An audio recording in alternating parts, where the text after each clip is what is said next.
जीना और समझाना किसी को, this is the human behaviour, this is the human conduct. हम कब उपयोगी हो रहे हैं? एक तरफ पैसा कमाना, सुविधा करना, संग्रह करना, घूमने जाना, मनोरंजन करना, उसमें हमारी उपयोगिता का अभाव है, हम सुखी नहीं। हम क्या बात करें, व्हाट इज हैप्पीनेस? निरंतर हैप्पीनेस कायम है। तो निरंतर हैप्पीनेस इसी में कि समझना, पूरे अस्तित्व को समझो, मानव को समझो, वैसा जीना और वैसा सबको समझाना, पूरी मानव जाति को समझाना, सीखना, करना, सिखाना, ये आपका ह्यूमन बिहेवियर। जब आप ऐसे जीते हो तो आपके अंदर सारे मानवीय गुण आते हैं। कोई आपके अंदर अमानवीय नहीं थे, मानवीय स्वभाव, मानवीय धर्म, मानवीय गुण सब प्रकट हो जाते हैं। जब आप ऐसे नहीं जीते हो, है ना, शिकायत करते हो, है ना, चौकीदारी करते हो, संग्रह करते हो, लूट खसोट करते हो, तो आपके अंदर अमानवीय गुण आ जाते हैं। तो मानव में मानवीय गुण और अमानवीय गुण, है ना, उसको आप आइसोलेट नहीं कर सकते। सीधा सीधा सिंपल है, आपके अंडरस्टैंडिंग पर, आपके डायरेक्शन ऑफ लाइफ पर, आपके, है ना, आपके ह्यूमन कंडक्ट में, किस तरह का कंडक्ट आप कर रहे हो, उसके आधार पर आपके आपके अंदर स्वभाव इनकलकेट हो जाता है। यदि आप संघर्ष करना चाहते हो तो क्या हो जाता है, वो हम देख ही रहे हैं, दीनता, हीनता, क्रूरता हमारे अंदर आई जाती है। अपने से अधिक अमीर आदमी के सामने हमारे पैर कपते हैं, दीन हो जाते हैं। अपने से गरीब के सामने हमारे अंदर बड़ा अहंकार आता है, क्रूर हो जाते हैं। ये को लेके थोड़ी बच्चा पैदा होता है ना। बच्चा तो न्याय का याचक होता है, वो तो जानना ही चाहता है, लेकिन हमने अधूरी शिक्षा दी और अधूरा मॉडल दे दिया, उससे क्या हो गया, वो अमानवीय गुणों से संपन्न हो गया। वो अभी हम पूरी शिक्षा देते हैं, पूरा मॉडल देते हैं, ये लड़की अभी एक महीना भी नहीं हुआ इसको, अभी सोचने लगी, इसका सारा बदल गया ताना बाना एक महीने में ही। हमारे मित्र की लड़की है ना, अभी सोच रही कि यार किधर जा रहा है, अब मेरे किधर जाना है, सोचेगी। एक महीना हमारे साथ रही, कोई क्लास भी नहीं हुई इसकी, देख रही खाली, है ना। अपने आप ही समझ में आ रहा है उसको कि अगर यहाँ रहते तो जितने दिन यहाँ रहे उतने दिन आराम में रहे या टेंशन में रहे। माइक बताओ, माइक में कोई तनाव आया? नहीं, नहीं आया। कभी कभी आया था, जब वहां की याद आ रही थी। नहीं आया मेरे को, एक भी एक बार बार नहीं भी नहीं आई। आया। तो यहाँ पर कोई तनाव नहीं आया। चोरी करने की इच्छा हुई? नहीं। झगड़ा करने की इच्छा हुई? नहीं। लड़ाई करने का मन हो रहा है? बहुत सारा पैसा इकट्ठा कर लो ऐसा सोच रहे? नहीं, कुछ इच्छा ही नहीं हो रही उसके अंदर। अब उसके अंदर क्या इच्छा हो रही है बताओ, सिखा के नहीं लाया मैं, बताओ, सामने दिख गई तो पूछ लेते, क्या इच्छा हो रही है आपके अंदर? सोच रही हूँ यहाँ परमानेंट कैसे रहूं, समझने के लिए सोच रही हूँ, मतलब थोड़ा और समझना, ये इच्छा हो रही है ना, रहना मिला तो ठीक है। और समझने की इच्छा हो रही है, और बढ़िया जीने की इच्छा हो रही है, और अपना पोटेंशियल कैसे हम निखारे हैं।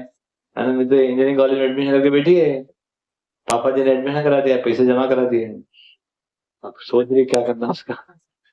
ड्रेस भी आ गई घर पे, है ना, कोई बात नहीं, पापा से बात कर लेंगे, चिंता मत करो, है ना। तो ये दिखता है कि बहुत जल्दी से ही, अभी 18 साल की होगी शायद उम्र, लड़कियां उम्र बताती नहीं, पूछता भी नहीं, अंदाज तो लगा ही लेता हूँ।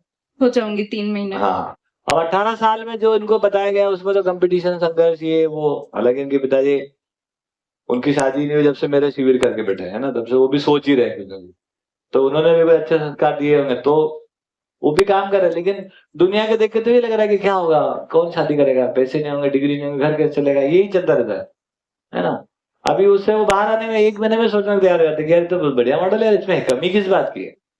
अभी यहाँ के बच्चे गिटार बजा रहे, फिल्में भी बना रहे, गोबर भी उठा रहे, और वो दीवार भी जोड़ ले रहे, और आर्टिजन वो भी बना रहे, कुछ ना कुछ जो जो मन में आ रहे कर रहे हैं, और ठीक ही मन में आ रहा है उनका। चोरी नहीं करे, बदमाशी नहीं करे, संग्रह नहीं करे, फुल फ्रीडम, है ना। समझने से फ्रीडम मिलता जाता है, जितना समझते जाओ उतना फ्रीडम। इस प्रकार दिखता है कि थोड़े से लोग मिलकर भी अगर ठीक से काम करते हैं तो एक बहुत बड़ा एक डायरेक्शन सेट हो जाता है, और उसमें चीजें धीरे धीरे धीरे धीरे ग्रो होती रहती है। इधर राइट। तो अब हम बात कर रहे थे कि तीनों प्रकार की स्वतंत्रता पानी है, उसके लिए चाहिए शिक्षा, उसके लिए चाहिए व्यवस्था, है ना। मानव चेतना क्या कर दे रही है, आपको ठीक ठीक बता दे रही है कि मानव क्या है, मानव की क्या जरूरत है, मानव की क्या आवश्यकता है, मानव का क्या, कैसे उन आवश्यकताओं को बढ़िया से पूरा किया जाता है। थोड़ा सा हम देख लेते हैं और, ठीक है, कुछ प्रश्न के उत्तर हो गए। व्हाट इज हैप्पीनेस, बताइए क्या है हैप्पीनेस? अपने उपयोगिता को पहचान जाना ही खुशी है, और वो निरंतर रहती है। वो क्या है ना, अपने पोटेंशियल को यूटिलाइज करना। उससे क्या होगा, समझना, जीना, समझाना। समझना क्या है, पूरे अस्तित्व को समझना, समझना समाधान, सीखना, करना, सिखाना, समृद्धि, कोई दिक्कत नहीं है। तो समाधान समृद्धि पूर्वक हम उपयोगी हो जाते हैं। डॉक्टर इंजीनियर भी हो सकते हैं, लेकिन उससे समाधान समृद्धि होना सुनिश्चित नहीं है। वो स्किल है, जरूरत लगेगी तो करेंगे। चलिए कोई बात नहीं। तो कुछ कुछ प्रश्न के उत्तर हो रहे हैं। समझ का मापदंड क्या है? अस्तित्व जैसा है वैसा समझे कि नहीं समझे। आदमी अपने में उसको पहचान पा रहा है कि नहीं पा रहा, व्यक्ति प्रमाण। और समझने का मतलब ये है कि ऑर्डर समझ में आ जाए। तो अभी मानव चेतना के साथ मिलकर अब क्या ऑर्डर बनता है, उस पर हम लोग अभी कल से बात करेंगे, विस्तार से करेंगे। अभी का ढांचा कैसा काम कर रहा है और ये जो ढांचा कैसे काम करता है ना। तो समझ का मापदंड व्यवस्था समझ में आ जाए तो ही है। ठीक है। शोषण रहित समाज की क्या प्रक्रिया है, बिल्कुल ठीक बात। इस पर और आगे हम बातें करेंगे। तब अभी दो चीजें अपने को ठीक ठीक समझ में आ जाए कि कंप्लीशन ऑफ एजुकेशन करना है। एजुकेशन का कोई विकल्प नहीं होता है। शिक्षा में विकल्प की बात ही अधूरी है, गलत बात कर रहे हो। अल्टरनेट ऑफ लिविंग मॉडल होता है।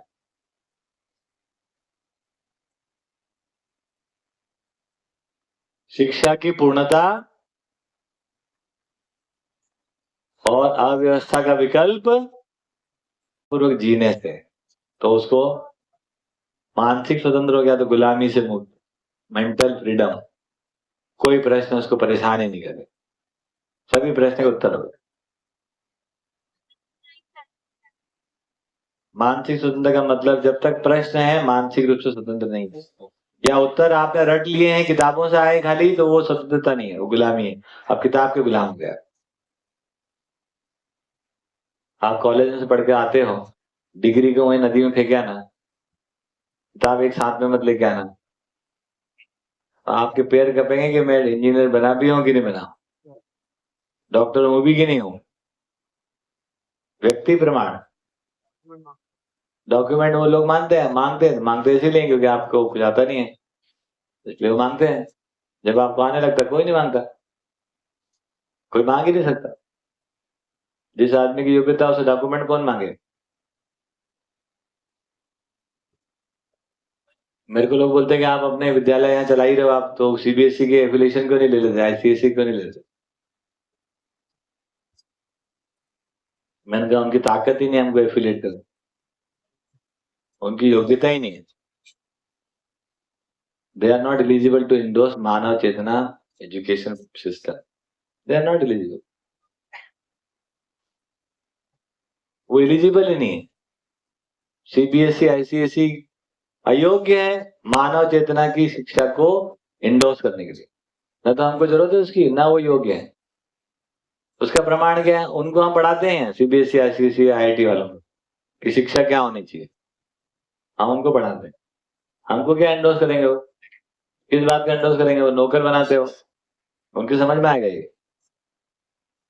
तो आप बोल सकते हो तो बड़ा अहंकार की बात करें, ये अहंकार की बात ही नहीं करें, हम विश्वास की बात करें। कैसे इंडोर्स कर देंगे, जीव चेतना का इंस्टीट्यूशन मानव चेतना को कैसे इंडोर्स कर सकता है, कर सकता है क्या आप बताओ। उसकी ताकत ही नहीं है। तो नौकर बनाने के लिए एजुकेशन देते हो, गुलामों को तैयार करते हो, स्वतंत्रता के लिए काम करते हैं क्या वो। हम स्वतंत्र बना ही नहीं पा रहे। बच्चा क्यों पैदा हुआ था तो मानसिक स्वतंत्रता नहीं थी। मम्मी से पूछता मम्मी ये क्या है, जानना चाहता। पापा से पूछता ये क्या है। तो पैदा क्यों हुआ, विश्वास संपन्न। कब होगा विश्वास, जब स्वतंत्रता आई, है ना। तो अब शिक्षा क्यों देना है, उसको विश्वास संपन्न बनाने के, स्वतंत्र बनाने के लिए। तो तीन घाट, मानसिक स्वतंत्र बनाओ, भावनात्मक रूप से स्वतंत्र, वो अपने ड्यूटीज अपने रिस्पॉन्सिबिलिटीज को ठीक से निभाने की योग्यता आ जाए, तो इमोशनली कॉम्पिटेंट हो गया हो। इमोशंस क्या है ना। जब आप डील करते हो रिलेशनशिप को, अपनी अपनी ड्यूटी को निभाते हो, उसमें आपकी कॉम्पिटेंसी चाहिए आपको। If you are not competent enough, तो आपका इमोशन बस्ट हो गया, आप नहीं कर पाएंगे, है ना। एक डॉक्टर है, वो बहुत हड्डी के सर्जन है, धमाधम वो हर 10-10 मिनट में टूटी टांग को जोड़ के निकल जाते हैं, खटाखट खटाखट, है ना। दिन भर चलता रहता है उनका, ओटी इधर से निकले उधर से निकले इधर। एक पेशेंट आया और उसकी भी टांग ही टूटी थी, सिंपल। जैसे उन्होंने देखा कि उनका लड़का है, अब उनके पैर कांपने लगे, अब उनसे ऑपरेशन नहीं हो पा रहा। अब बाजू वाले डॉक्टर को बुलाना पड़ रहा है, तू कर दे ऑपरेशन। क्या है ये इमोशनल बस्ट देर हो गया, है ना। दूसरे के बच्चे का फटाफट टैंक काट रहा है, अपने बच्चे के टाइम पे हमारा इमोशनल बैलेंस ही खो गया हमारा। तो गुस्सा, नाराजगी, लालच, द्वेष, ईर्ष्या, ये सब क्या है? ये आपका भावनात्मक अयोग्यता है, ये हर्डल है आपकी लाइफ में। जब आप भावनात्मक रूप से हर्डल है तो आप दो किसी आदमी के साथ आप काम ही नहीं कर सकते। कोई आदमी आपके साथ काम ही नहीं करेगा। अब कौन आदमी आपके साथ काम करेगा? मजबूर आदमी करेगा। आप किसके साथ काम करोगे? भयवश करोगे। तो अब आदमी के साथ काम अभी भी कर रहा है, अस्तित्व सह अस्तित्व तो बाहर तो जा नहीं सकते, लेकिन अब आपका मॉडल टुगेदरनेस का क्या है? भय और प्रलोभन। अब उसमें कोई रिश्ता नहीं है, इमोशनलिटी आपकी बिल्कुल साइड में, कोई मतलब नहीं, बोले इमोशन नहीं होती है यहाँ पे। अब वो क्या हो गया, मॉडल आपका कहीं का कहीं चला गया। अब नौकर मालिक में आ गए आप, अब उसमें आप आर्थिक स्वतंत्र हो ही नहीं सकते हैं, हो ही नहीं सकते, आपकी कितने भी सैलरी हो, क्योंकि कमाते समय आपको कष्ट हो रहा है, क्योंकि आपको लग रहा है कि सही तो नहीं हो रहा है ना। भले आप कम सैलरी ले रहे हो, ज्यादा ले रहे हो, उससे फर्क नहीं पड़ रहा। आपको लग रहा है कि जो रिलेशनशिप होना चाहिए मेरे बॉस के मेरे साथ, मेरे एम्प्लॉय के मेरे साथ, और हम सबके ठीक हो जाए, तो हम कोई कंपनी है अगर हम सर्व करें नेशन को, सोसाइटी को, तो उनके साथ तो हमारा रिलेशनशिप तो उपयोगिता पूरकता का नहीं हो रहा, कहीं ना कहीं शोषण तो हो ही रहा है। तो आर्थिक आजादी गई चली गई आपकी। आप प्रकृति के साइकिल के साथ आप काम करते हो तो आर्थिक आजादी है ना। और नहीं तो मार्केट पे डिपेंड करते हो आप सर्च करो मार्केट में क्या चल रहा है क्या नहीं चल रहा है। और मार्केट को भगवान चलाता है, ट्रेंडिंग क्या है, फ्यूचर किसमें है, ये क्या नॉनसेंस है ना। जब हम नेचर के साइकिल के साथ काम करते हैं, आदमी के साथ काम करते हैं, हैंड इन हैंड आदमी के साथ होना पड़ता है। धरती के साथ काम करने के लिए आपको आदमी के साथ दोस्ती होना जरूरी है। आदमी के साथ दोस्ती नहीं होगी तो नौकर मालिक साथ में खड़े रहेंगे, तो धरती के साथ आप न्यायपूर्वक नहीं जी सकते, क्योंकि फिर आपको वहां एक्सप्लॉइट करना पड़ेगा, क्योंकि ये आपको एक्सप्लॉइट कर रहा है, अदरवाइज आप एक्सप्लॉइट कर लो। नौकर और मालिक में एक ही चीज है, या तो नौकर मालिक का शोषण कर लेगा, और इससे पहले मालिक नौकर कर लेता है, नहीं तो नौकर कर ही लेगा। यहाँ पे कोई ये नहीं करेगा नौकर बड़े महान होते हैं और मालिक बड़े नालायक होते हैं, ऐसा कुछ नहीं करे। वो रिश्ता ही नहीं है वहां पर, नौकर मालिक को रिश्ता थोड़ी होता है, तो वो नकली है। तो वहां से क्या हो गया कि अब आप धरती के साथ काम नहीं कर सकते। जो आप नेचुरल फार्मिंग की बात करो, नेचुरल प्रोडक्शन की बात करो, आप करें जो गौशाला आप चला रहे हैं, कोई चला ही नहीं सकता। कब तक? जब तक कि आदमी के साथ नौकर मालिक फ्री ना हो जाए। आज हमारे गौशाला में इतने लोग काम करते हैं, हम कोई भी